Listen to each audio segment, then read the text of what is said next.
गेहूं काटही में भइली भौजी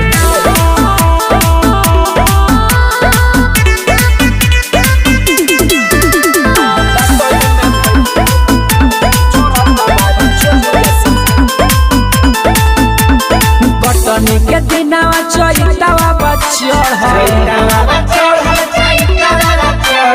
किसी संगे सरसवा जऊ बफर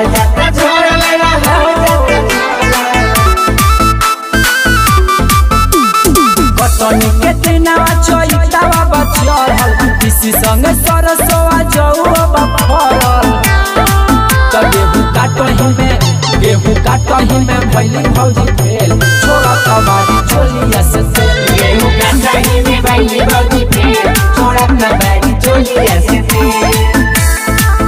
गेहूं काटही में भइली भौजी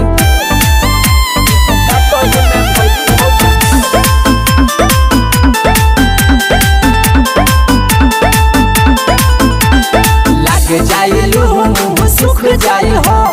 जोहे तोहे घुटी तारा ढुक जाई हो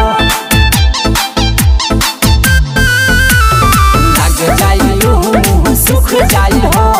जोहे तोहे घुटी तारा ढुक जाई हो तो लागे गरमी से पक गइल बेल छोड़ा कबाड़ी चोलिया से तेल गेहूं काटही में भइली भौजी फेल छोड़ा कबाड़ी चोलिया से तेल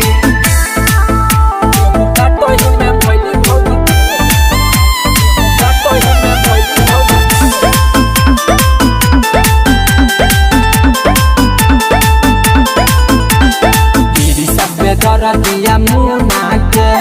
बाहरी बोलवले पुना से